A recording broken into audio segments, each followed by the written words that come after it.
bazalwane egameni lika Jesu Kristu waseNazaretha. Ladies and gentlemen, please help me to welcome on stage egameni lika Jesu umpostoli kaNkulunkulu njengamanje uNkulunkulu akamsebenzisayo in this season with so much wisdom, indoda eshumayela ngendlela emangalisayo, esemncane wayeyibiza ngeqathela iqobayo, umthobisi Makhathini. Simshayile izandla from Durban Miracle Center. Please shayile izandla enkulu ezafike ngaphambili. Apostoli khona noBhumgele egameni lika Jesu. Shaya uJesu izandla kakhulu egameni lika Jesu. Umoya wethu uyathoba uNkulunkulu, inhliziyo yethu iza kuwe. Akekho ofana nawe nonjengawe. Mehlo wethu awambonanga onjengawe, indlebe zethu ayizwanga ngaye. Wena ungokuqala nokuphela, you are the Alpha and the Omega. UnguNkulunkulu ngoba umkhulu kakhulu, phakeme kunezintaba, uyakhazimula kunelanga. Buso bakho bubalekelwe izulu nomhlaba, bangafunyanelwa indawo ngoba uyinkosi yenkazimulo. Bonke ababheka kuwe ubuso babo buyakhanya, abunayo injabuliso. Khazimula kuthathela igama lakho udumo namhlanje naNkulunkulu kule ndawo, kwelihle limangalisa igama lenkosi yethu Jesu Kristu. Amen. Praise the Lord. Ngiyacela bazalwane ukusebenzisa leli thuba ngokuzithoba nangenhlonipho ngibingelele the visionary of this powerful gatherings yabantwana bakaNkulunkulu, Mfundisi Zikode nomama egameni lika Jesu. Siwakude kakhulu nalomzalwane babejwayela ukungimema bese ngikhonzile elokhuzaneni euniversity yaSongo. uNkulunkulu evele bagcobile kanje, bevele benenhliziyo ethanda. Ayikho into bazalwane ebusisa njenge-consistency. Abantu banawo amandla okuyiqala izinto, akusiwo wonke umuntu onamandla okubekezelela ukuqhubeka kwezinto. And when you see a person being consistent, because abanye abazi ukuthi i-consistency produce excellence. Akekho umuntu omanabe excellent in anything, but umuntu okwazi ukubamba into eyodwa ayenze, and then he become excellent in it. So njobe sehlanganisa abantu abangaka nje, it's a product of consistency. uNkulunkulu akagcine Zikode, uNkulunkulu akakubiyele, uNkulunkulu akangimboze nesandla sakhe, umhlaba ukulindele. Nabo bonke abasebenza kanye nawe kulombono omkhulu kangaka, siyakhuleka ukuba bangaphelelwi amandla okusondela eduze kwakho. If God has called you and God has revealed to you kubu support le upper room vision produce way Mega Grace, be consistent in that. Amen. Sibingelele abashayi beinsimbi, umdlalo wekeyboard obabingelela baza ncintsha maqhubeka. Uyisibusiso brother, sibusiso kakhulu brother. Amen. Mphathi ohlelo siyabingelela, sibingelela amadoda kaNkulunkulu. Abanye ke kangibazi, abanye ngiyabazi. Angifuni abantu engibaziyo ngishaye ngathi angibazi. So mangakwazi ngiyakubingelela umuntu kaNkulunkulu, abakwaziyo bakubiza nawe ngegama. Amen. Siyabonga bazalwane Magujwa mhlobo wami, it's a blessing to see you egameni lika Jesu. Baba Mahlobo, it's a blessing man of God to see you ugrace these powerful gatherings. Baba Myeni siyabingelela, Pastor B siyabingelela egameni lika Jesu. Ngeze uhlale comment lapha entweni zika Facebook efake zona leyibuko. Siyabonga kakhulu. Sibingelela obaba nomama, abantu abasha, bafowethu nodadewethu, ibandla lika Sunday School media team, zonke izithandwa zikaNkulunkulu ezikhona namhlanje. Sanibonani bazalwane. Kosingisi mamiseke endaweni eli endaweni epha Kosi imise phe Kosi gisi Mamise endaweni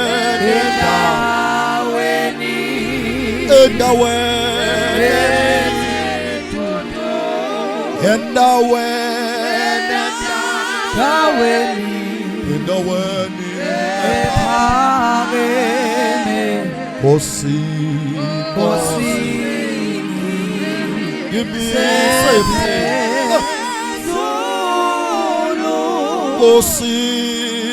Kosi gisi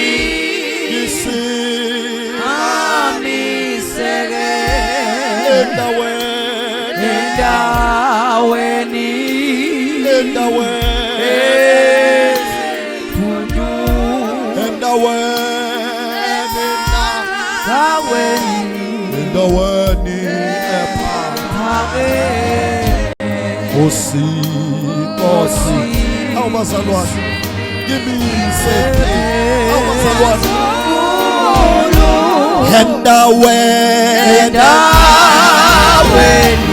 endaweni Kosi ngimise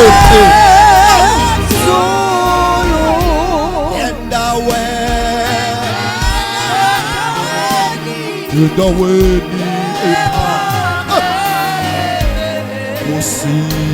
Kosi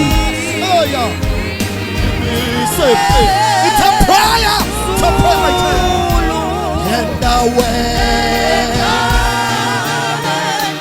endaweni epha Jesus Kosi umthandazo nje umthandazo ayamahanda labrakadaya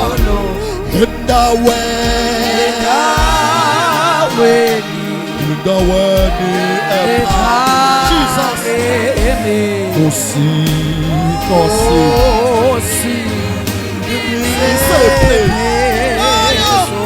Ogokina endaweni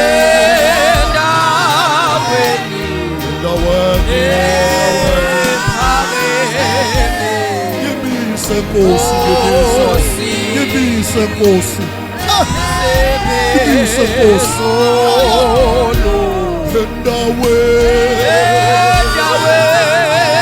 endaweni Jesus ngibise Jesu ngibise phezulu ngibise phezulu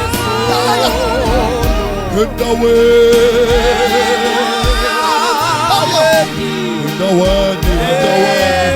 Jesus ngibise Jesu ngibise abrakadaya endaweni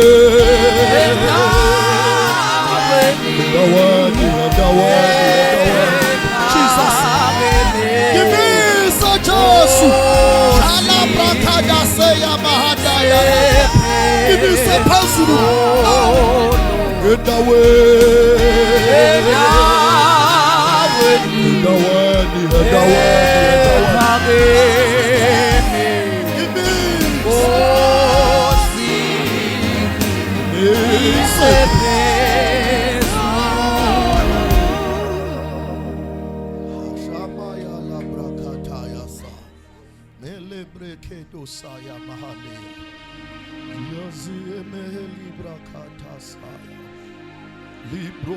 Saya mana sanbonan bantuan lebrekedi antaya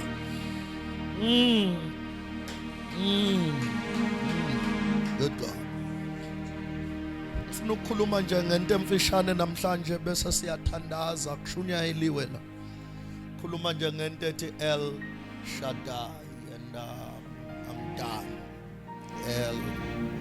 Shaddai, and I'm done.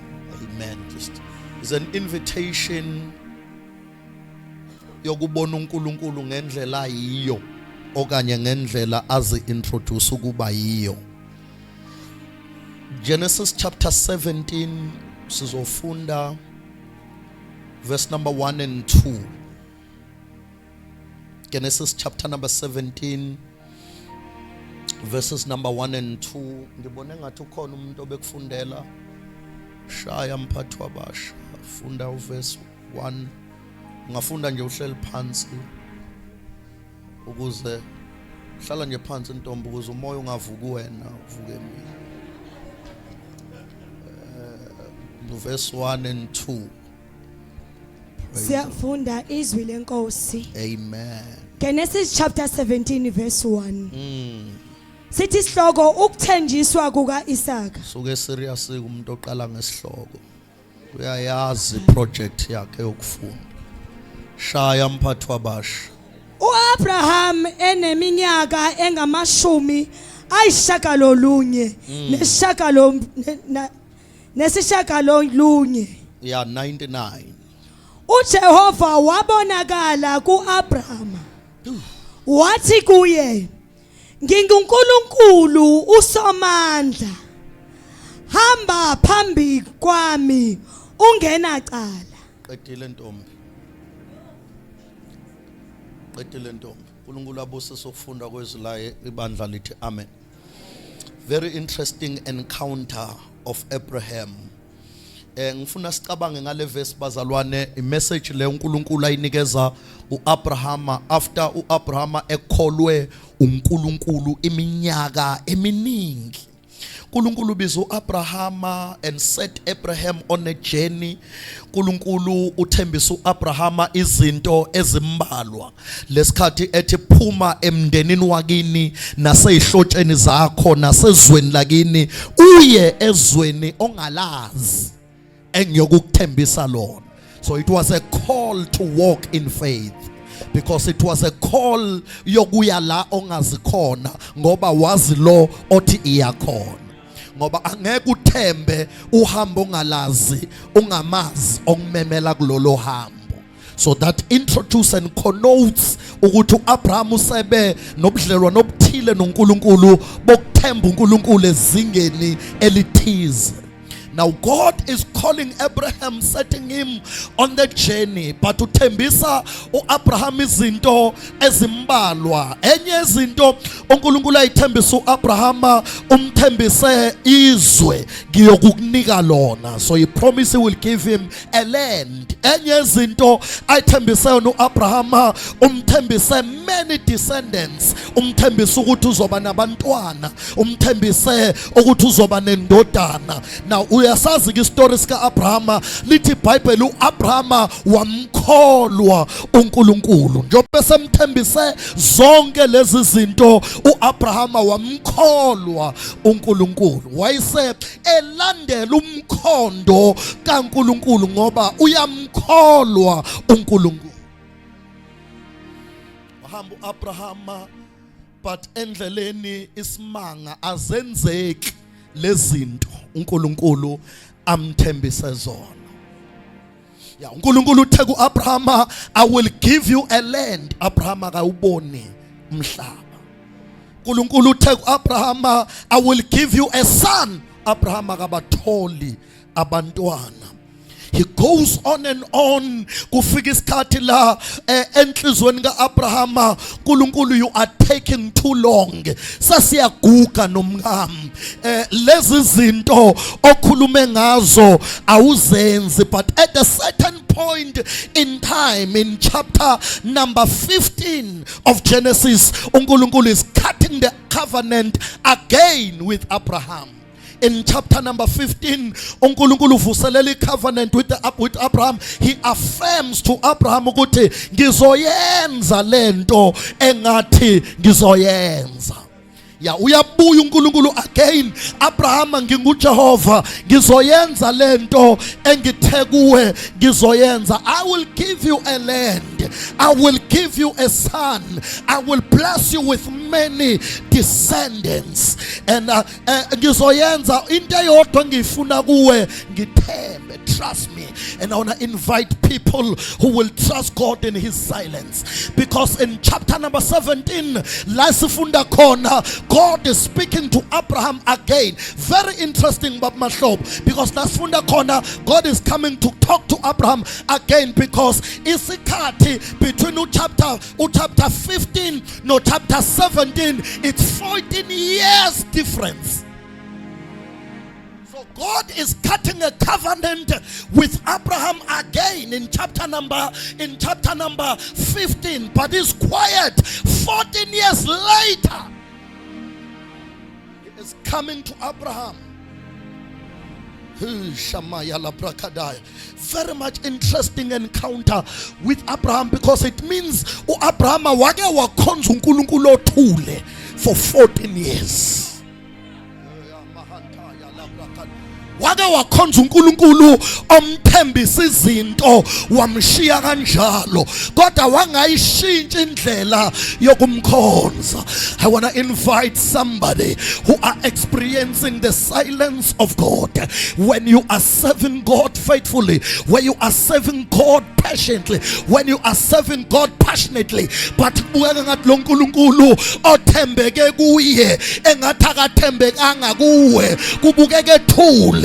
He's not communicating any promise again. He's not communicating if he hears your prayers again. He's not communicating if he sees you again. He's just quiet for 14 years. But ethula uNkulunkulu uAbraham akathuli, uyaqhubeka uyamkhonza, ngoba manje lokhu ukuthula kaNkulunkulu akukhona nje ukuthula, umbuzo. Oh, can I speak to people? Othi mhlamba ngizile kubantu abaningi, ngize kwabambalwa abathi noma ngiyenkonzweni mangibona abanye bedumisa ngithi kufanele kade fakaza last week ukuthi uthola ipromotion. Mangibona abantu benikela ngithi it's okay, kade sibusisa imoto yakhe last month. Mangibona abanye befakaza ngithi it's okay, engani kade phakanyiswa uyashada next month. Uma ngabe kuphakamiswa abanye bedumisa ngithi kufanele, mina kwenzeki lutho. Things are quiet. Things are not moving in my life. Things are not happening in my life. Inenza ngikhonza uNkulunkulu, angisamkhonzeli izinto, sengimkhonzela yena.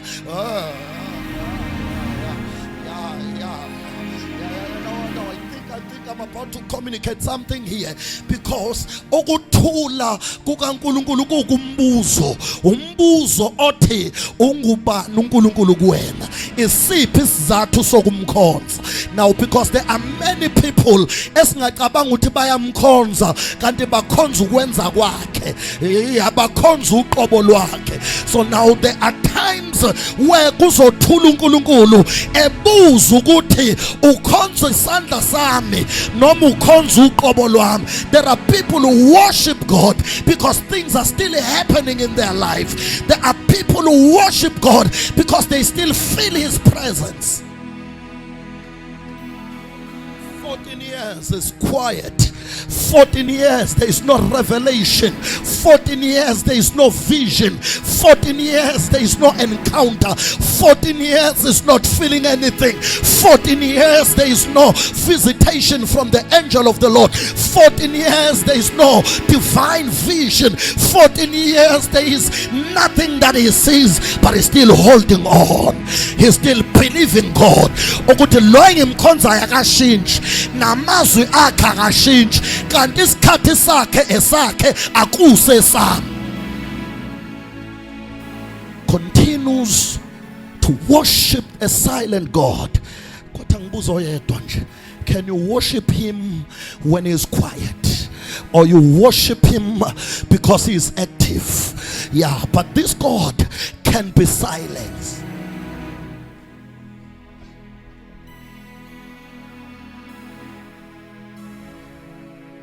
Isikhathi la uthi kodwa ngizawuthini manje, uzunikezwe nama offer kuthiwa enoke nizame phela wentombi zonke khona nomama lapha ngasemakethe akusho ukuthi uyobe usumdubile uNkulunkulu kodwa nje uzame nezinye indlela ebese ubambelele entweni ethi khona into eyakhanyiswa kuwe.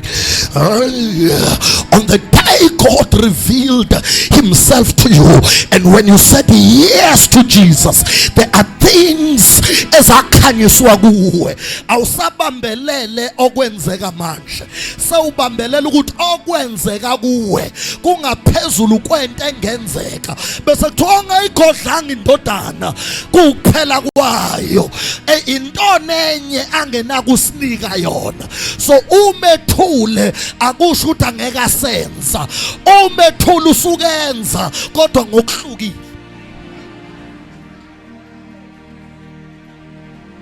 But there are times there are times where prayer doesn't change things. There are times where prayer changes you for things. And when God is quiet, it is not your prayer changing things for you.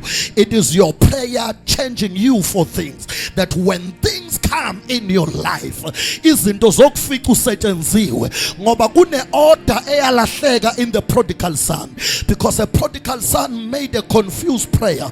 A prodigal son yaqala yathi, Father give me isabelo sefe siqondene nami. Later on when things are gone, he says, Father make me one of it. A confused prayer. You better start with prayer at Father make me before you say Father give me. Because an encounter with the word of God must do two things in your life. Before you become a recipient of God, you must be a product of God. You will never receive from him if you are not made by him. Koniskati la kufanele akusebenze before akusebenzele.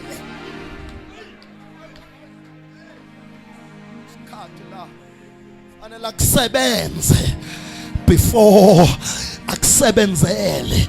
And the process yokusetshenzwa ile process yokungathuthule. So ngithi akathule uyasebenza. Ukuthi usebenza ngendlela ehlukile, akuyi indlela eyenza izinto, indlela eyenza wena.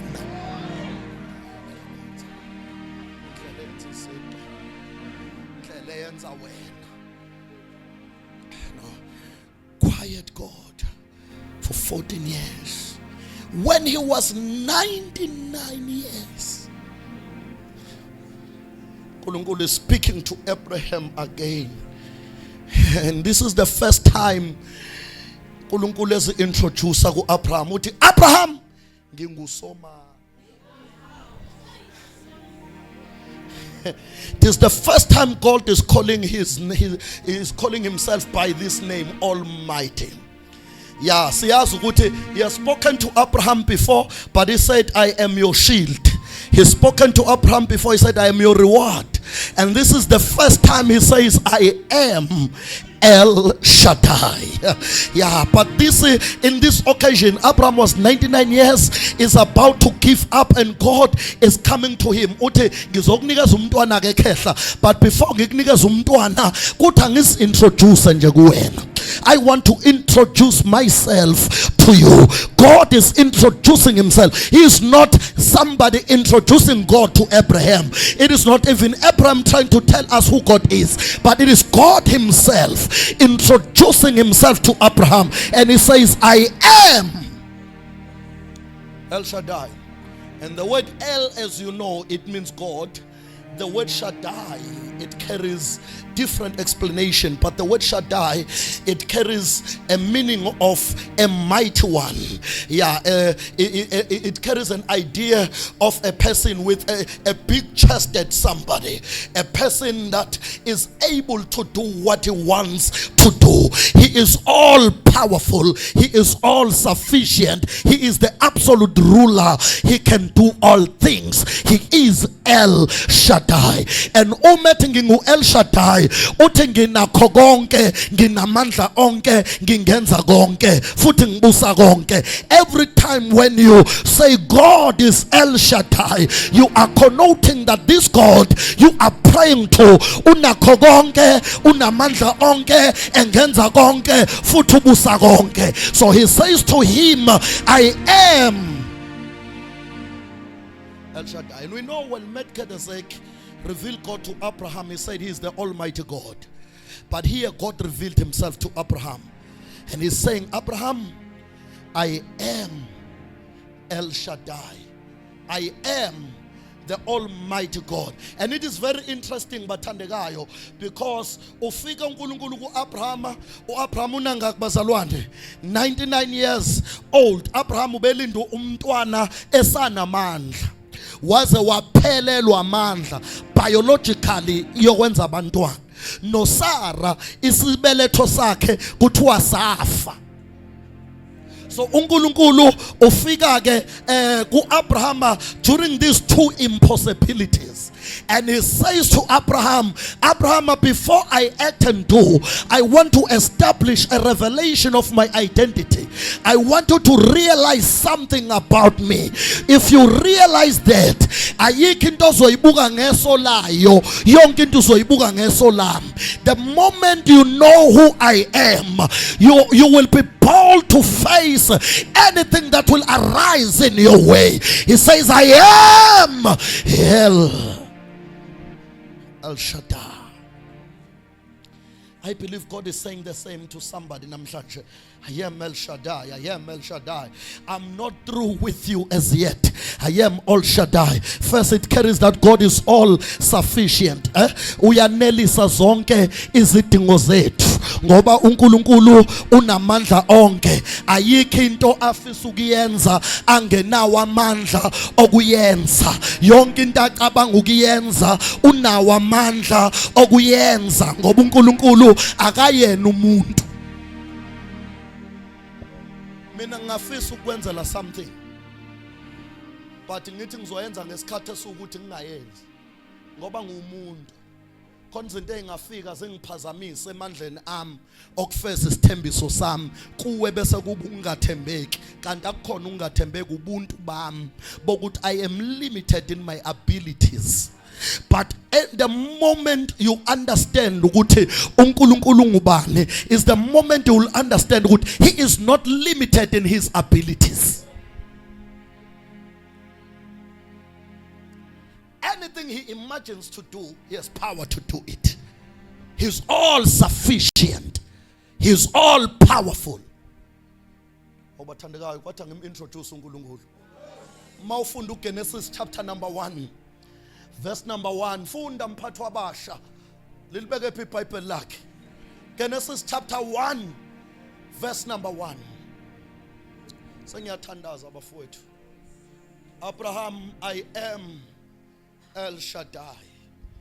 I am all powerful, all sufficient. I am an absolute ruler. I can do all things. I am not limited in my abilities. Shaya ntombi. Ekuqaleni uNkulunkulu. Ungalifunda uculeke manje. Ungathi ekuqaleni uNkulunkulu, yabo? Thana ekuqaleni uNkulunkulu. Ekuqaleni uNkulunkulu.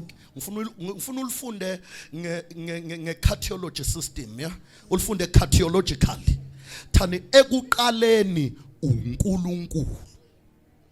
Ekuqaleni uNkulunkulu. Nakho ekuqaleni uNkulunkulu. That's the way to read it.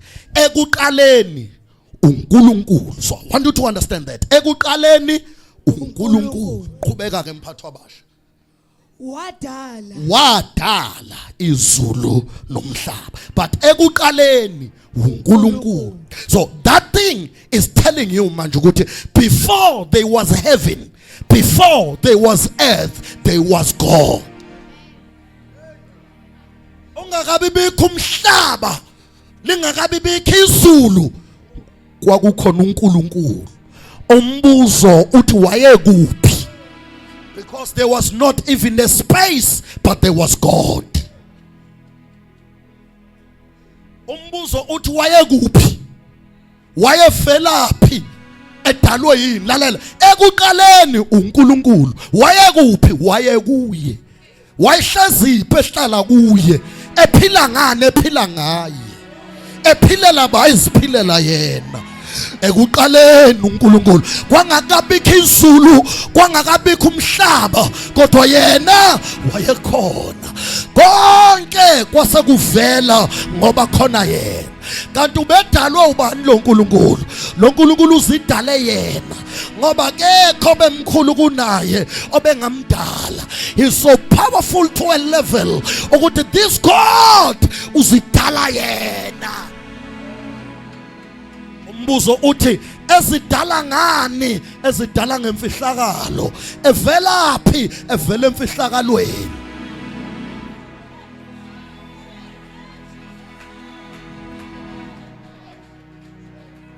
Uma ngithi vele emfihlakalweni, ngisho ukuthi entweni efihliwe olwazini lwakho, ngoba noma ulwazi lwakho lungaphenya liyophelela emoyeni, ngoba lo Nkulunkulu mkhulu kunolwazi lwakho, mkhulu kunalento ulwazi lwakho lungayithola. He is bigger than science, bigger than your mind, bigger than researching tools. He is bigger than Google.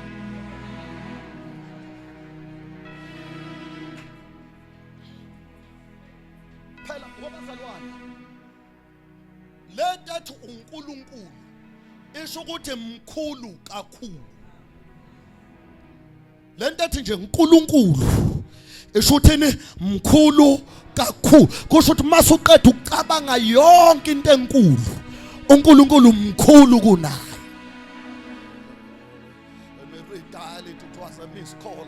I say masuqedile ukimagine nokucabanga yonke into enkulu, lo Nkulunkulu mkhulu ke kunaleyo nto enkulu, umkhulu kakhulu. Lento ethi usomandla isho ukuthi unamandla onke. Alukho uhlobo lwamandla, in fact sisuke simreduce masithi unamandla. Lo Nkulunkulu akanawo amandla, lo Nkulunkulu uyiwo amandla. An encounter with God is an encounter with power. So akwenzeki uhlangane noNkulunkulu uphinde uyofuna amandla kwenye indawo, because an encounter with God, it is an encounter with power. So mase ngihlangane noNkulunkulu angibe ngisathatha nendiza ngiye Nigeria ngithi ngiyofuna amandla, ngoba mase ngihlangane naye sengihlangane namandla. When I have encountered with God, I can't even go to Joburg ngiyofuna ugogo umaweni, because once I have this God, I have power. And an encounter with him is an encounter with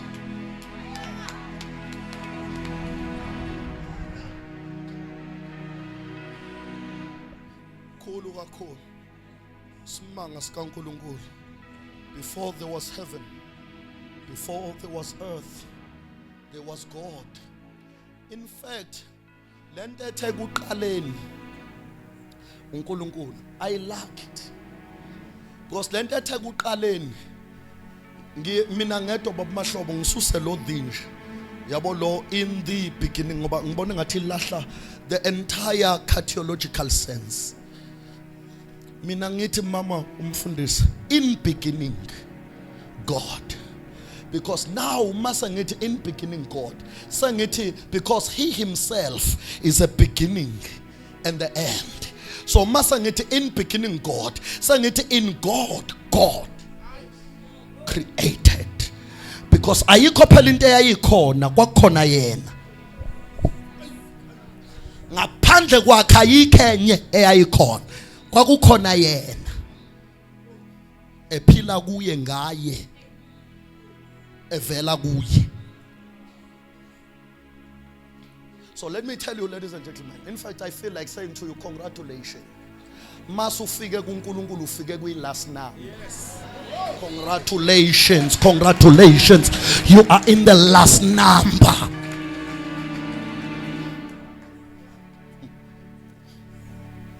I am El Shaddai. I am El Shaddai. Nginamandla onke, nginakho konke, futhi ngingenza konke. So anytime you understand this God bafowethu, u understand leyo nto ukuthi ukhonza uNkulunkulu onakho konke. So out of his fullness we receive. Because kuye khona go, when he gives us something, he gives us out of his fullness. Akathathi kokuncane mayinika thina, uthatha kongena kubalwa mayinika thina. So uma engasinikile khona okungcona kwenzayo kunokusinika. So fasikwazi Prophet Apostle, fasikwazi ukumkhonza engasinikanga. Ngoba ukumthemba kwethu kuthi mawungasinikanga ke Nkosi, sikuthembe kungasinikini, kusulungela ukuthi ungasiniki. Ngoba mawungasiniki kusho ukuthi khona engcono yenzayo kunokusinika.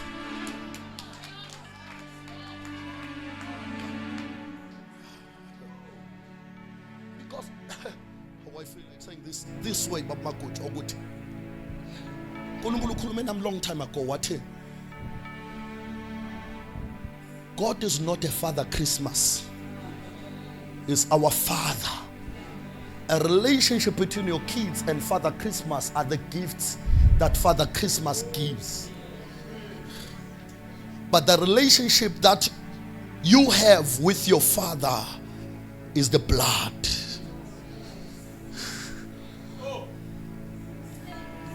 Uthi uNkulunkulu ke uma siyothandaza khonto esuka ifunwa yithi, khonto esuka ifunwa uye, wathi angeke asinike lesifunayo engakayitholi le ayifunayo. Umbuzo wathi yipi le ayifunayo, ngoba ngesithole esifunayo engakayitholi ayifunayo. Umbuzo uthi yipi kanti ayifunayo ukuze sithole le esifunayo. Then I took a drive with my son uNcebo. I took a drive, thathatha umshana wami uSena. We're driving. In fact, mangibathatha because I wanted to spend a day with them, a Saturday. Ngithi kubona asambeni gezani sambe ngifuna ukunise Wakaberry to buy you ice cream. Hey, they were excited. Bekeza befuna ukuya ku Wakaberry ku ice cream. Bangene emotweni. So mina I'm delaying a trip here kwa Wakaberry because I want to spend time with them. If yami ukuthi masebedla ice cream bazocobeka bozela, and they can't take things engifuna ukubafundisa zona along the way, because I want to teach them ukuthi seBishla, I want to teach them ukuthi this is West Street, I want to teach them ukuthi igama laleya moto is BMW, I want to teach them couple of things in this journey. But bona their mind akhona engifuna ukwenza during the trip. Kubona in their mind is ice cream in the Wakaberry. And as more as I delay the trip, me delaying the trip was not me ngingafuna ukubanika ice cream. Me delaying the trip was me to establish relationship, information and knowledge that comes with it. So almost no driver, but kanti siya nine Wakaberry ngithi siyaya. But look this, leya moto igama layo ibizwa ngokuthi iX5, but siyayibona iX5. Where is Wakaberry? And uNkulunkulu wayesathi kimi, that's exactly your attitude towards God. You go to God with the Wakaberry attitude, and uNkulunkulu wants to have a trip with you so that he can teach you couple of things. And sometimes when he delay answers because he knows you have a Wakaberry attitude, you go to him because you want ice cream, and he comes to you because he wants a relationship, and you will not get what you want until he get what he wants. What he wants is a relationship. What he wants is an answer.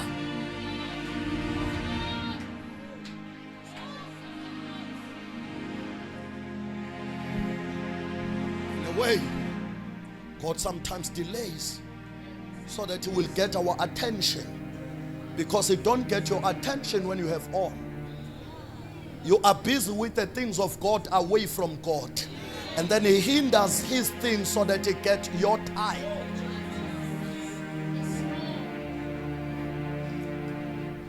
I am El Shaddai. Ngifuna ukukhuleka lana ke bazalwane. Isimanga ke sokuthi ungu El Shaddai. In fact zikode. Hey. Leli gama elithi Almighty babahlobo eBhayibhelini leli gama elithi Almighty li relate only to God. Le gama nje Almighty. In fact eBhayibhelini we have great men of God in the Bible, but they are not called Almighty even a single day. eBhayibhelini we have Moses, the greatest leader. Indoda eshaya amanzi avuleka ndlaleke njengengubo kuwela uIsrael. Indoda ekhuluma nedwala likhipha amanzi. Indoda eshaya phansi induku iphenduka inyoka. Indoda ebona uNkulunkulu ikhulume naye njengomhlobo, but it was never an El Shaddai. eBhayibhelini we have abo Joshua, abantu abamisa ilanga linganyakazi kuze kunqobe impi kaJehova, but they are never El Shaddai. eBhayibhelini sino Elijah madoda kaNkulunkulu abiza umlilo uvele ezulwini ushisa umnikelo. Leli gama elithi Almighty belongs only to God. So when you say Almighty, you are calling him. This is how we behave. Uthi ke ngicela ungenzele into eyodwa, because uzawuthola manje into ungabisenza, ungabisa perform, ungabisa act. Iyodwa into engicela kuwena, hamba phambi kwami, hamba ungabi naca. Webathandekayo, lento yokuhamba phambi kwakhe ukubone makuthiwa mangabe ungena emzini onezinja bese ethi loya woza ngiyakubona ngeke zikwenze. I-decider ke ethi uyangena ukuthi umthemba kangakanani lo othi woza, noma uyisaba ngokwemvela izinja, kodwa into ezodecide ukuthi uzongena kulamabhova uye kuloya muntu ukuthi uyamthemba ini lo muntu.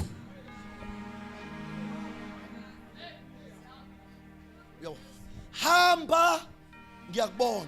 Lento la emhlabeni phela bafowethu akunandaba kakhulu ukuthi ubanolwa nawe. Into enendaba kakhulu ukuthi ubanomi nawe. Isibindi sokuma kwabalwa nawe esokwazi ubanomi nawe. The moment you realize ukuthi ubanomi nawe akusena ndaba ukuthi ubanomelana nawe, kuthiwa mkhulu yena ongakithi kunaloyo osezweni oShamaya, kuthi uJehova engakithi ubani ongamelana nathi. When you understand ubani lona ongakuwe, it doesn't matter anymore who is fighting against you, because now you understand ubani. Phambi kwami ngoba sihamba phambi kwakhe ke manje asasabi namabhongo engonyama, ngoba usethe akukho sikhale esilolelwe thina esiyophumelela. Usethe nolimi olisivukela uyolehlulela. Usethe asiyokoniwa na ubhadane olihambe bumnyameni. Usethe inkulungwane ngawa ngekwesokunene ezilishumi ngakwesokhohlo. Wathi kodwa kuyakusondela etendeni lathu. Wathi impela osilondolozayo akayokuzela akakulala. Uthi umilanga lingaye kushiya emini nenyanga ingaye kushiya ebusuku. Impela osilondolozayo uhamba nathi, uhamba phambi kwethu ahlelembe namagepugepu. Now he instructs us to tell the Russians it shall be well with you. If you understand ubani lo,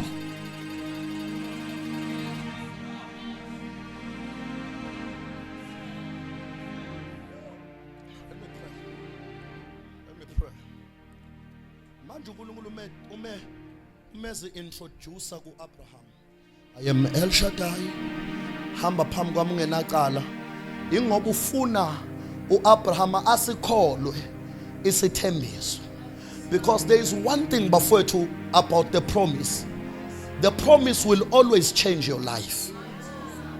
Mawufunda iBhayibheli, iBhayibheli is a book of promise. It is not just a book of history. Mawuphakamisa iBhayibheli, there are more than 2,000 promises in the Bible. So a Bible is a book of promise. So a promise, there is one thing about it, it changes your life.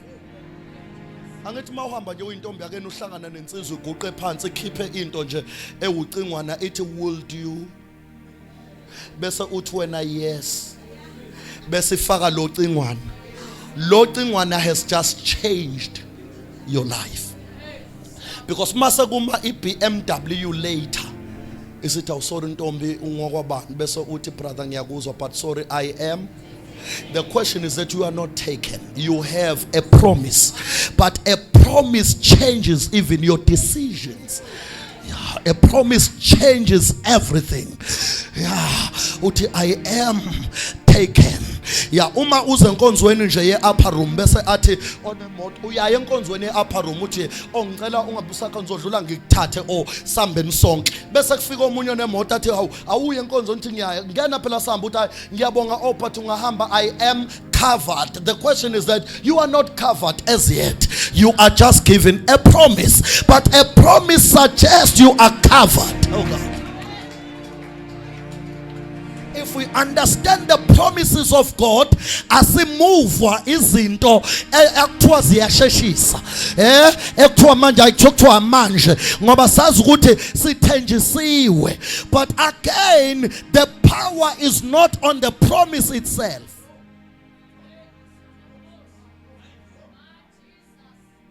Ngoba mangase ngikhulume nje manje ngikhulume nobaba Mahlobo.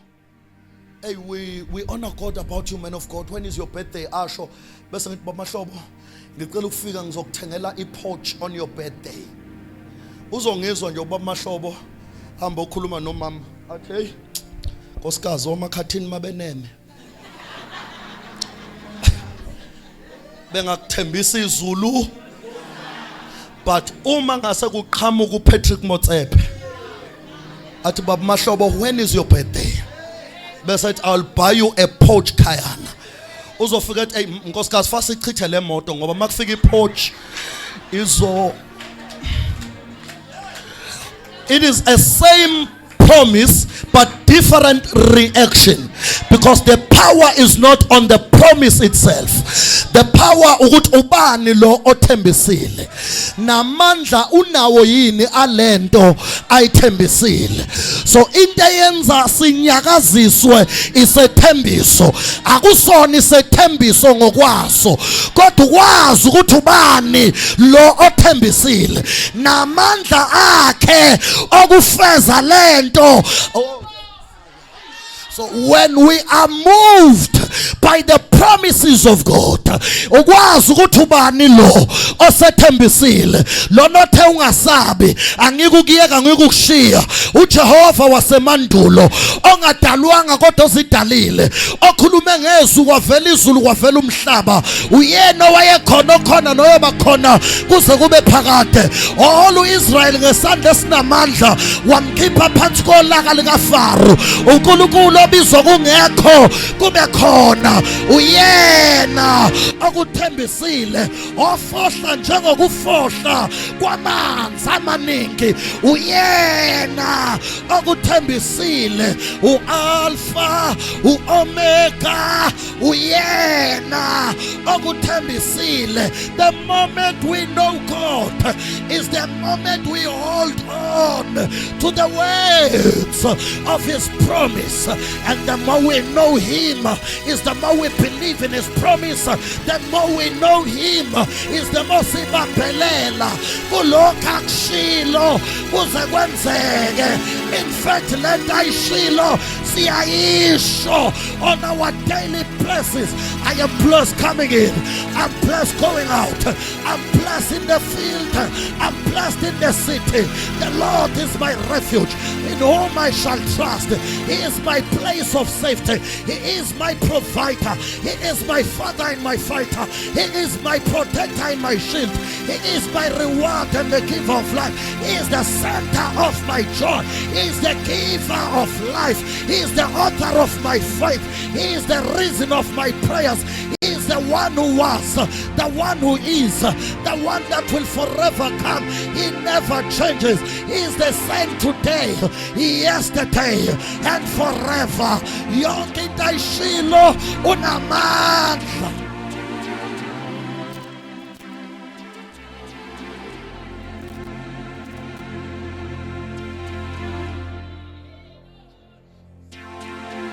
Wathi ngikhulume nabantu namhlanje bambelela ubambelele kuye. Usho njalo uPaul ekhuluma ne-early church uthi now I commit you to God and to the word of his grace, because the word of his grace is able to build you up and to give you inheritance. So the word has two abilities. The word is able to give and to make.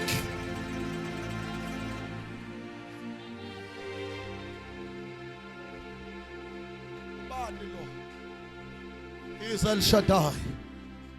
Unamandla onke, unakho konke, engenza konke, obusa konke. I want to deposit that truth to anybody that comes to pray to this God.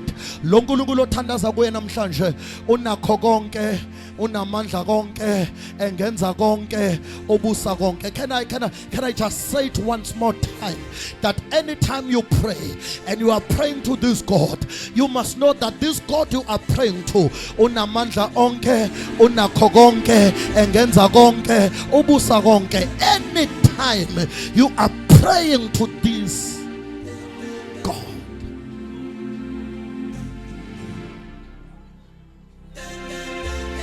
akaphelele, akashoti. Manje lo bhala iBhayibheli uphula isingisi sami, ngoba lo bhala iBhayibheli zikode uthi he is today, he is yesterday, he is for how. Siyalimala isingisi sami sikathisha uZulu eHlamvana uthi lo mbhalo weBhayibheli, this God, he is, sengiyathandaza bazalwane, he is today. Fine, correct. But he is yesterday. Akasathi he was yesterday. Ude he is yesterday. Aphinde athi he akathi he will. Athi he is forever. Ngoba kusho ukuthi is suggesting there's two. Number one is suggest ukuthi in him there is a relationship currently between your past, present and the future.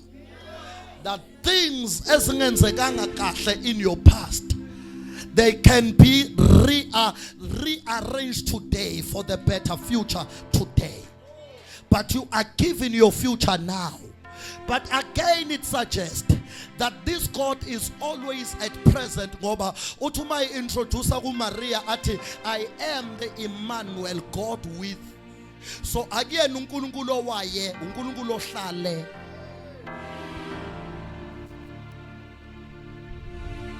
He is forever at present. He is forever at present. I'm praying now. This God is forever at present. Angazi ubani ngikhuluma naye la, but there are people engikhuluma nabo, maybe you are in the moment that is equivalent to the 14 years of Abraham where God is quiet. La bonke kuyenzeka kuwena, it's quiet. But God is reintroducing himself to you again. I am your El Shaddai. I am all powerful. And I'm able to do into engisuke ngithe kuwena ngizoyenza. Umsana izandla zethu sicela ubaba mahlobo azokhuleka ngegama likaJesu. There is anointing and the presence of God in this place. Sonke sigobisa amakhanda ethu sibe semoyeni okukhuleka. Siyabonga babona amandla egameni lika Jesu Kristu, sikunika udumo nezibongo. uNkulunkulu wami oyingcwele ngezwi lakho. Baba othandekayo eluwele kuyona le ndawo. Siyabonga uNkulunkulu wethu oyingcwele njengomhlabathi ovundile olungela ukwamukela imbewu eyizwi lakho. Siyabonga baba othona amandla ukuthi liyatshaleka lizothela izithelo. Siyabonga ngenceki yakho uNkulunkulu wethu oyingcwele okhulume ngayo, phinde umgcwalise kakhulu ngegama elinamandla lenkosi yethu uJesu. Babona amandla sisalindeleke izithembiso zakho, siyakhuleka uNkulunkulu wami oyingcwele emveni kokusiguguzela ngalolu hlobo. Siyakhuleka babona amandla ngegama lika Jesu Kristu kuba usize sime njalo uNkulunkulu wethu oyingcwele, sazi ukuthi wena unguyizolo namhlanje naphakade. Isithembiso zakho zinguyebo na amen. Baba sime njalo sazi ukuthi kuwe akunasithunzi sokuphenduka. Ngegama elinamandla lenkosi yethu uJesu siyamelana na wonke amaqhinga esitha. Usho njalo baba ezwini lakho ukuthi asiba bangawazi amacebo namaqhinga kaSathane. Ngegama elinamandla lenkosi yethu uJesu wena mkhohlisi wena nyoka endala siyamelana nawe manje. Angeke uzule intshontsho izwi likaNkulunkulu lihlekezele futhi. Kepha lizothela isithelo. Ngegama elinamandla lenkosi yethu uJesu siyabonga baba ukuthi konke babona amandla okuthembisile njengokusho kwezwi lakho ukuthi alibuyele emuva lingawenzanga umsebenzi. Siyabonga baba ngegama likaJesu as we wait on you. Siyabonga babona amandla ukuthi it shall manifest. Ngegama elinamandla lenkosi yethu uJesu. Vuselela ke babona amandla omunye nomunye phakathi kwethu. Siyanikela nalabo bese bephelelwa ngamandla. Ngegama likaJesu Father renew their strength. Sho njalo baba wathi abakulindayo uNkulunkulu wethu engcwele bayogijima noma insizwa ziphela amandla bayondiza njengezinkosi. Siyabonga baba. We bless you Father that our strength is renewed. Sikunika udumo nesibongo ukuthi kuyenzeka lokho esikukhulekelayo kwelihle igama lenkosi nomfeli wethu uJesu Kristu. Amen and amen.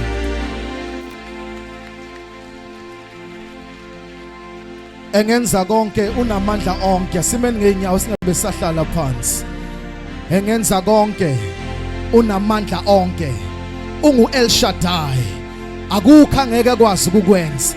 Mfisa njengamanje if une prayer request onayo oyibhale phansi, we are going to call umpostoli again. Umpostoli uwele ozosithandazela. Mawune prayer request onayo oyibhale phansi onke ama request onawo ngicela ama ushers egijimena nawo umphongo uma babhale phansi ama prayer request bazowafaka la phakathi, and then we are going to pray. Bamba nathi abanama prayer request besifakele wona la. Engenza konke loNkulunkulu u El Shaddai owakwazi ukuvula ulwandle olubomvu kwisicelo sakho nasenamhlanje. He can make a way where there is no way. He was able to make a way in the sea. Wakwazi ukwehlisa imane ehlane. Engenza konke uma kwazi ukuthi amadoda amathathu efakwe esithandweni somlilo, kodwa lithi iBhayibheli aphuma esithandweni somlilo kwakungekho ngisho nephunga lentuthu eyintweni ababeyigqokile. Kusho ukuthi engenza konke, engenza konke, engenza konke, engenza konke. Bake bafaka indoda igama layo uDaniel kuthiwa bamfake emgodini onamabhubesi ayelanjisiwe ayelendlala engakazehle kuthiwa bamphosa phakathi belindele ukuthi amabhubesi azomudla. Kusho ukuthi bafaka indoda ehamba no-El Shaddai eba no-Almighty God. Engenza konke kuvaleka umlando weyingonyama angamudla uDaniel.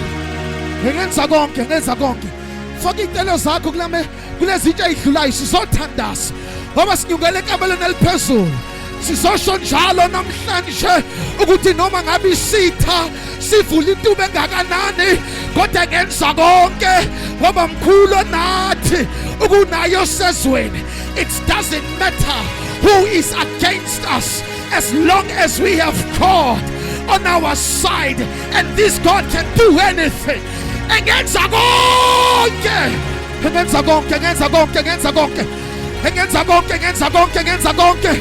Imane egibela amafu njengenqola egijima ephuthuma eyesimeni sakhe eyokwenza konke. Usha engenza konke, engenza konke. Siyathandaza manje, ngifuna sithandazele iy'telo zakho. Ngibona abanye even on Monday abanye bazofika emakhaya sekunama testimonies. Ngoba engenza konke, ngoba ngenza konke, ngoba ngenza konke. Ngelinye ilanga ufike emshadweni waseKhana laseGalila kwavele kwaphela iwayini bangazi bazokwenza njani, kanti iwayini liphela. Kunendoda engenza konke, kunendoda engenza konke. Kuthiwa kwashintsha amanzi ukuze kwenzeke iwayini kumele kube neprocess ayenzakalayo, kodwa mase kunendoda ekwenza konke kungabuka ama-processes. Izinto bekumele zithatha 15 years sizokuthatha 15 months, obekumele zithatha 15 months sizokuthatha 15 days. Ngoba engenza konke, engenza konke, engenza konke naba abantu abanezicelo abanaso uzothandaza umpostoli uwele ula hazinda mahashede ila baba handa la baba hikama suda la baba bashia ngibona abanye bayakhala already ngoba uNkulunkulu is busy in the spirit abanye kunezinto abayizala e-upper room push ungabusayeka ngoba vele engenza konke uNkulunkulu. He's El Shaddai, Almighty God. uNkulunkulu ongahluleki, uNkulunkulu ongahlulwa, uNkulunkulu ongamandla, akangeni ukuba namandla kodwa uyiwo amandla. He can do all things. Ulabahashita labasia engenza konke siyathandaza phuthumisa isicelo sakho manje sibhale phansi inkosi izoyifunda inkosi izosi-attend isimo sakho akunandaba ukuthi seminyaka ezingakanani kodwa engenza konke sesiyathandaza ngizodedela umpostoli siyimbekela iy'celo zenu bese yathandaza umpostoli athandaze namhlanje khulekela isicelo sakho noma ngabe singakanani kodwa sikhe esikhulu ukudlula uNkulunkulu wethu ongenza konke. Lo Nkulunkulu ufika indoda ngelinye ilanga ihleli ngaseqhibini kuthiwa kwasekuphele 38 years ilokhu igula le ndoda engekho azoyilapha kodwa ngaleli ilanga kwafika indoda ekwazi ukwenza konke. Yathi mayifika le ndoda yathi he baba thatha uhlaka lwakho uhambe manje. Ngisho njalo namhlanje thabatha uhlaka lakho uhambe. KunoJesu okwenza konke, kunoJesu ongenza konke, kunoJesu okwenza konke. Thank you Jesus. Cela umpostoli sizokhuleka nama prayer request. Oh Nkosi yami uNkulunkulu semsebenzini waza umpostoli uzoyikhulekela lezi icela umpostoli. Ngibona uNkulunkulu ephendula abantu Nkosi yami eThekwini. Ephendula abantu. And we are going to receive testimonies. Angazi kuba bunkwanyana but eza uNkulunkulu wethu uzothola udumo ngoba size kwi-upper room sizohlangana noNkulunkulu okwazi ukwenza konke. Fika amadoda esejele oPaul bendosila thiwa babeshayiwe bavalelwa in the inner cell. In the middle of the night they started to worship God. As they were worshiping God kwabuka amaketanga. Namhlanje lawo maketanga azoqashuka kweyakhe impilo ngoba khona uNkulunkulu ongenza konke. Ngizothandaza umpostoli ukhulekela ama prayer request egameni lika Jesu. Sicela usithandazele.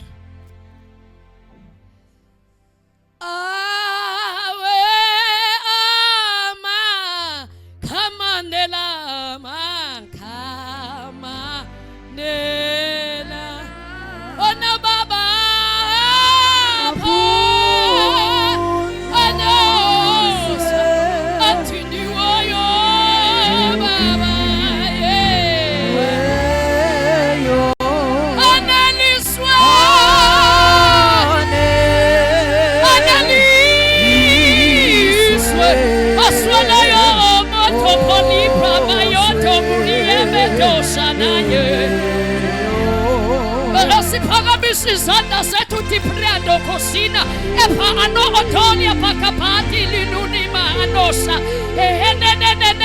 ne musha nananoma ila uni prahalu papaya oh hallelujah li simagate au Jesu sikone aparumo uvala meshako sawuposile emazulwini sawubikela omdala kuney'nsuku indoda ehlala phamagebhukebhe isitha sisiphela wona sawutshela uNkulunkulu ozwayo sawutshela uNkulunkulu abonalalayo sawutshela uNkulunkulu ongamdala kunezinsuku sawutshela indoda aphatha phala imeyagosa athi nokuphathwa zakhe izandla athi uyasisa ekhaya ngalena sesitshela indoda edabula isihenqo sethempeli ethaphela igrodosi yamamatha sesitshela indoda ilaphatha kapadosha Itakatosha Meya Patena Linamanda Yapina Ilona Jajasu Ilona Jemama Alamahasune Elekapala Remahasina Indlingwane nkwanana kodwa khona lento ethi badedele avuleka ulwandle bahambe emhlabathini omile khona othi ngibhalile but I need to be there physically khona into eshiwo ngipostoli kule ndawo khona into ayiprofethile kule ndawo ake sibadedele makuthi uyakhala khala makuthi uguqa ngamadolo uguqa ngamadolo makubiza ukuhlehliswa kweyitula ihlehla uyayiye namhlanje ngqabuka izibopho namajoke esitha kona amatha phala basethele bebeda Rico Ponta Yebebebesika asilingani noSathane asilingani namathimoni asilingani nabomnyama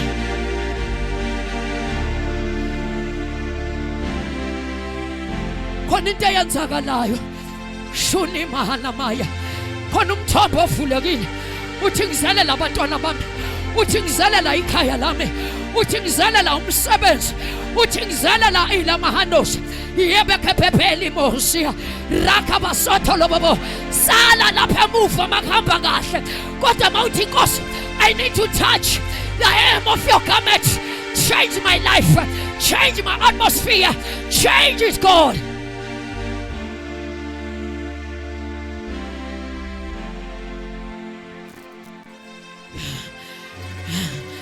wadeliver abantu bakho cela nje ukwenza isiphithiphithi ngeke ufike lana phindele emuva imeko yakho isafana I am promising you that lana maya khodosha lebranda bahuza yeke pepeli yamasaya namhlanje the expiry date of your problems the expiry date of your pain the expiry date of your warfare has come abala etena basuka sibhalela uThixo sibhalela umda unisha namaya elahasulika krehememe safika emthonjeni ndikho sunika ma safika la qabuka khona ukhodolo lozalo shede phendo uzima safika la qabuka khona amanzi amnyama safika papa lebebebesika abebekade bathi bazama izinto engenzeki baphuma namhlanje apha room uyenzeka zonke izinto ezamoshwa ziyaqaqeka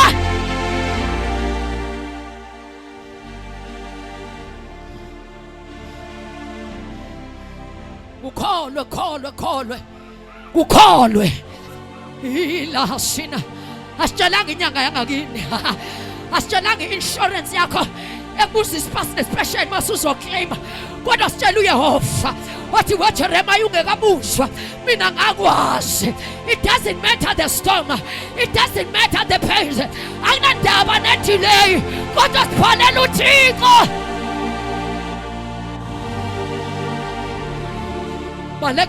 balekeleleni ikrono moya sithe sise upper room asho ukuthi size hotel ihini mihiphupho upapa palikrosa khona into eyenzakalayo khona into emuvayo in our midst I feel God I feel power yebebesika yobobosaya yebebebebebebes brabatosia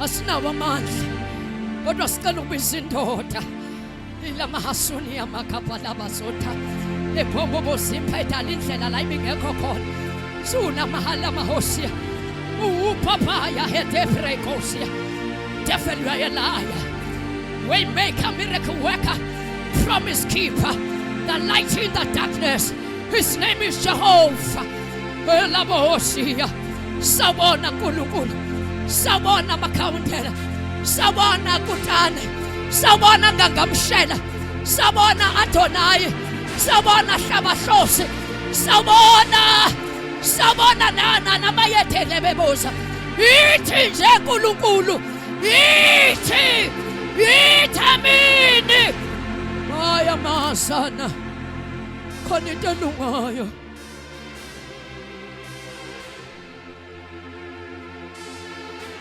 Khona amandla ophondo. Unahanimbra kabasai. Azile ukuzoxela.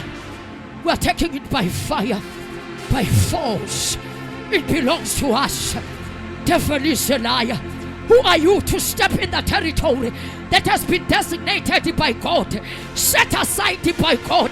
The grace of God is sufficient for our life. You are coming out of depression. You are coming out of anxiety. You are coming out of stress.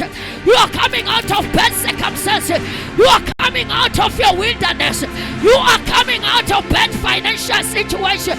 You are coming out. You are coming out. You are coming out. Every demonic spirit that is against you, you are coming out. Every spiritual warfare, you are coming out. Just open your hearts. What I believe you, Lord. I believe. I believe. I believe. Without faith, it is practically impossible to please God. But activate your faith. Faith is the key. Faith is the currency of heaven.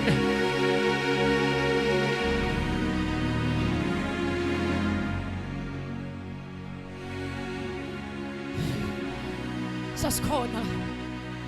Sasikhona. Sasikhona. Laba abafuna imisebenzi sasikhona uNkulunkulu. Laba bathi impumelelo siyayibona kodwa sazi ivinjwa yini. Baba sasikhona simakade. Ngizwe uNkulunkulu athi lona ifuli ngangesandla.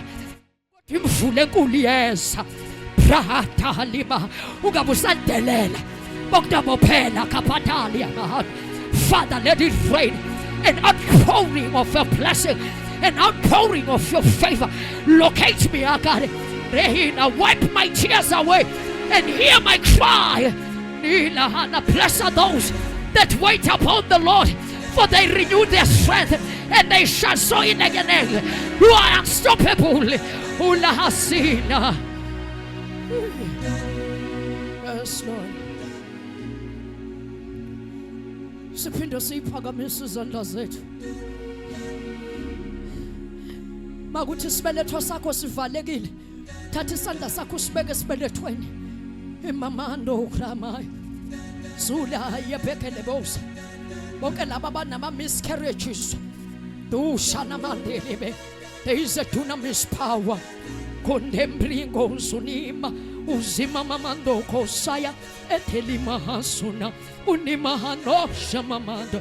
Unibramba ya matusa. Bonke bathi kade siphusha. Kodwa imizamo yethu ngathi yachitheka. Noma kumnyama. Yena ungukukhanya kwethu. Uyabonelela. Asulima hatai. Bathi babungangedluli Jesu. Bathi iswa amazwi ami. Bathi mawungangedluli. Unikramana. Jona makapate. Bathi mawuphuma la uzosho njengoDavid. Uthi surely goodness and mercy shall follow me for the days of my life. As we're beginning to pray, ngiyacela befundisi bami sabe phakathi kwabo sesiyathandaza. My business is not doing well. Ukhona uNkulunkulu winamaya. Sokholomo honisha nama. Kholi mahanaya. For nothing but a proposal. Your business lami. Ngithi namhlanje hambo ibamba. Bese uthi uma ngiguqa ngamadolo. Uthi ngiyasizwa isandla sakho. Hambo uyoyisubmita. Uthi ngiyisubmit kule nkampani. Kodwa ngiyisubmit egameni lika Jesu Kristu waseNazaretha. Yavuleka iminyango. Yaqhuma imithombo. Nehelemeya. Yonke impilo eqishwa isitha ngayo. uNkulunkulu uyayi-overtake. Namhlanje victory is yours.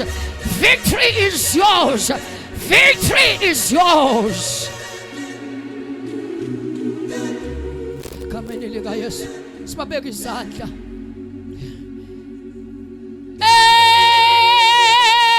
Ewe sikobawo Zulu kumkane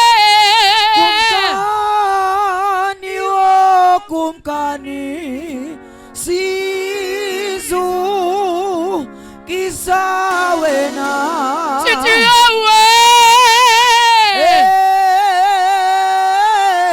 ewe thwala lami Thixo wamazulu kumkani kumkani wokumkani thina baba Sisu kisa wena awewe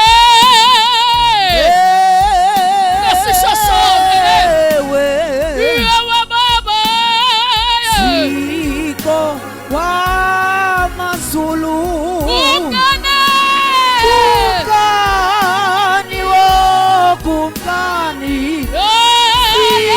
Sisu kisa wena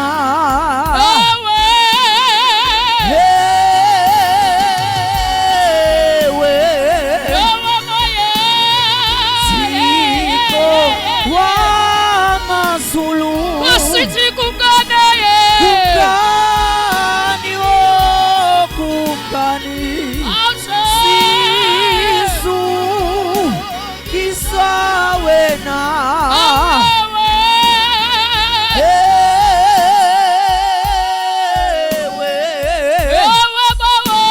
Thixo wamazulu kumkani wokumkani Sisu kisa wena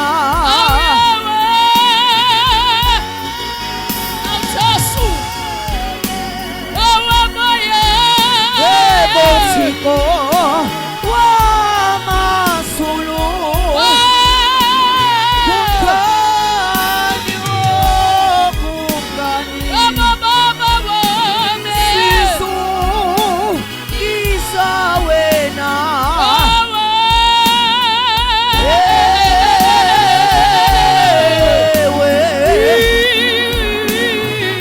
Thixo wamazulu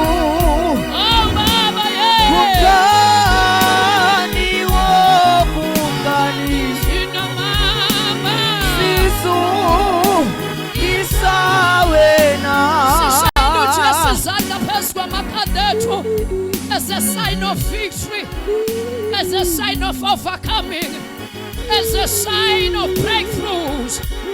Elahano siebebenda ulimbraka bano sina endeli mahuna asinayo munyu nkulunkulu asinala linyi otha asinayo munyu mhlengi asinayo munyu mnikazi wempilo yethu kodwa nje Jesu siza kuwe nqaba yethu sithi mana njalo ngegama nangegazi lika Yesu simphinduliswi.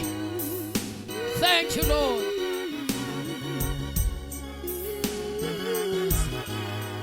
Isa wena ewe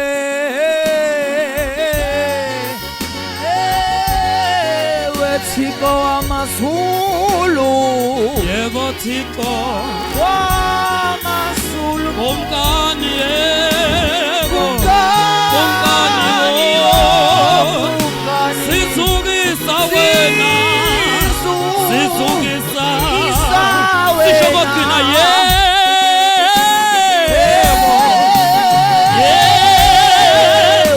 Thixo wamazulu Thixo wamazulu kumkani yebo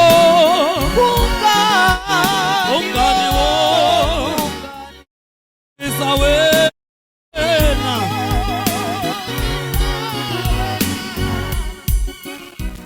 Ayibona indaba yakho sibingelele bazalwane sesiyaphala sesiqedile egameni kaJesu ngizocela usisi uSima umama uSima egameni kaJesu eze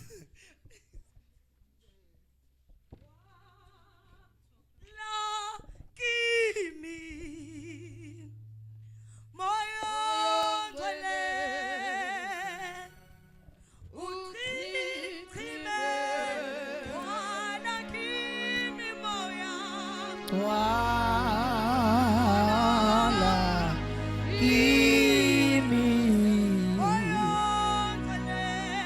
moyo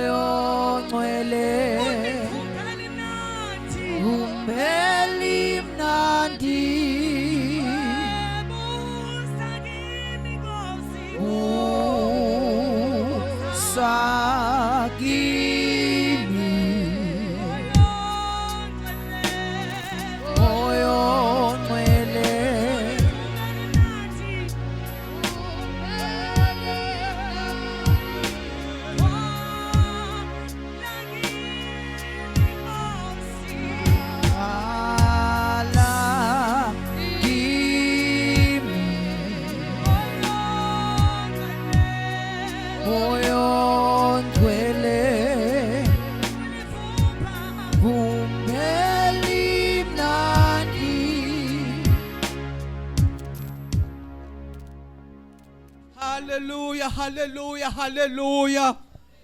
Baba siyabonga egameni elinamandla lomfelo wethu Kristu Jesu. Umsebenzi osuwenzile phakathi kwethu uyakumangalisa. Impela in your presence, oh God, there is fullness of joy. And at the right hand there are pleasures forevermore, oh God. Siyabonga uNkulunkulu wethu onamandla wonke. Baba wethu ongcwele sizwile ukuthi wena uNgu-El Shaddai. Amazwi Nkosi akhulunywe ngumntwana wakho uNkulunkulu wethu ongcwele umpostoli anobuhlakani obumangalisayo. Lithi noma singalindi 14 years or more, wena Nkulunkulu you are still El Shaddai. Baba wethu ongcwele thatha udumo lonke nezibongo zonke zikufanele. In the mighty name of Jesus Christ we honor you, Father. Amen. Ngiyabingelela abagcwele egameni elinamandla lomfelo wethu Kristu Jesu. Usisi Sma, umama uSma. Lokho nje uthanda ukusho kulungile egameni lika Jesu Kristu waseNazaretha. Ngizokwenza ivote of thanks bangcwele. Kodwa ke ngizoqala bangcwele ngokuthi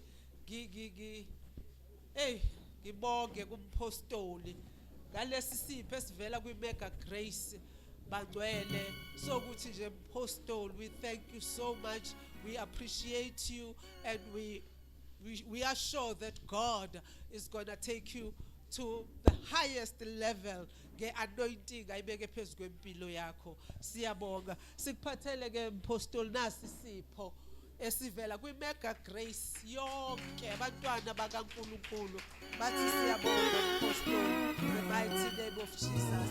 Ngeke isale phela mpostoli imvlovu Jesus. Oh hallelujah.